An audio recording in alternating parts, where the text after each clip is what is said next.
It's customary for the vicar to make some remarks at the Annual Parochial Church Meeting. I have tended to reflect on the year that's gone, to express my thanks for some of the people who've made a special contribution to the life of our church, and to look forward to the plans we have for the future. The meeting usually happens at the end of April, when we have received the annual report, which covers the previous year until the end of December. 2019 was a very good year for the church. When you're in the midst of so many different activities, it's hard to appreciate how good each one is.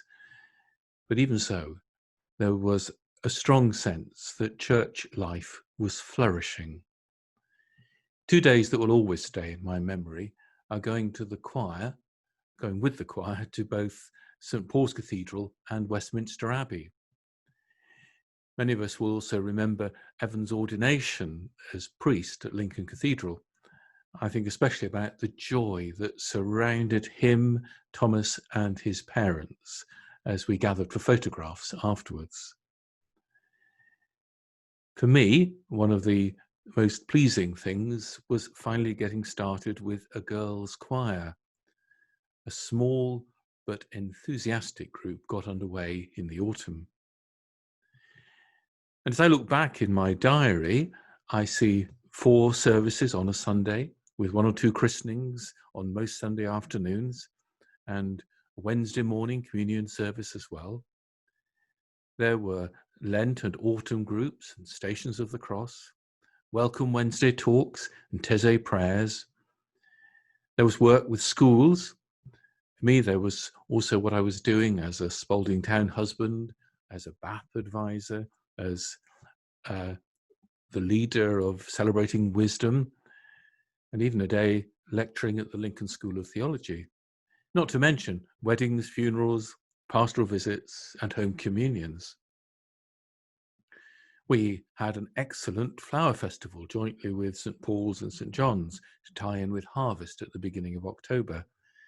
We had a speaker from Christian Aid on the Sunday morning, and the wonderful Alfie Moore had us rolling in the aisles on Saturday evening. Last December, the church hosted the school's carol competition and services for Spalding Parish, Monk's House, Spalding High, and Spalding Grammar Schools, in addition to our own Advent and Christmas carol services, and 5 services over Christmas Eve and Christmas Day. At the start of this year, you could well have thought that the biggest thing that would preoccupy us as a country would be still Brexit. Instead, that was forgotten for a large part of this year, while COVID-19 has brought so many aspects of our lives to a virtual standstill. The next Annual Parochial Church Meeting will be the time to reflect more fully on the impact that COVID has had on this church. I do just briefly, though, want to say thank you to my colleagues in the ministry team, to Sarah, our parish administrator, and to the church wardens for all their help and support in keeping things going, both when the church was closed and when we were allowed to reopen again in such different circumstances. One of the sadnesses of this year has been the death of members of the church and not being allowed to come together in this building to express our thanks and appreciation for their lives. I would also, of course, normally now be thanking Marion Brassington. When she became ill, she decided that she wouldn't stand for election as church warden again. I'd certainly not expected to lose her even before that point came. I don't want to add more to what I said at her funeral, which you can see online or read in Tidings, other than to record my thanks to her for serving for 7 years as church warden of this parish. Of course, the church was closed earlier this year, even over Easter. The indications are that the government is less likely to close places of worship in the future. And so we've started to plan for Christmas. I'm rather hoping for sort of Goldilocks congregations that are neither too many nor too few, but just right. We'll do everything we can to compensate for congregations not being allowed to sing carols. I want Christmas to be, to quote the slogan adopted this year by the Church of England, a time for comfort and joy. As we look into next year, I expect life to become a bit easier, though there will be many challenges for churches. The diocese has struggled with falling income to pay clergy for many years. It now finally wants to grasp the nettle and to address that massive shortfall in its finances by making radical changes to the way that ministry works. Here, we'll have to decide our own priorities for rebuilding this church post-COVID.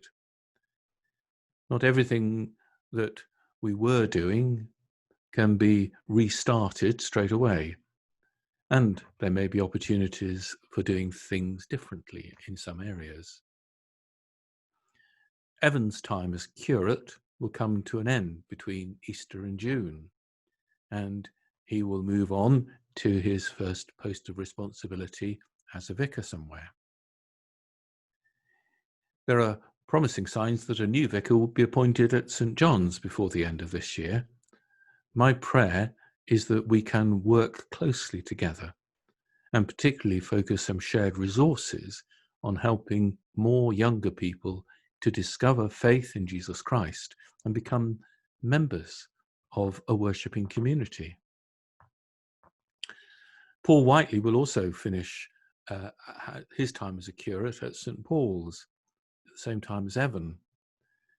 Whatever happens there next, I hope that we will continue to encourage and support them as they decide their future. I kept 2 handwritten pieces of paper in my daily prayer book. The first was sent to me anonymously and quotes what it says on our website. The Parish Church of St. Mary and St. Nicolas has been at the heart of Spalding life for over 700 years.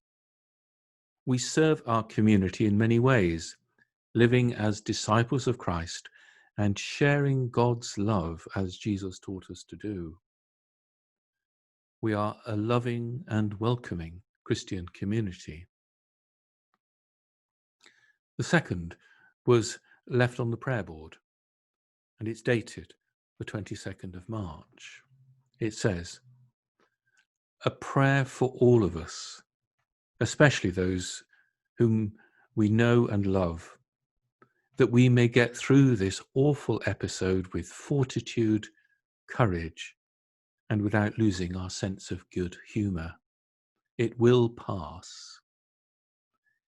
And I certainly say amen to that.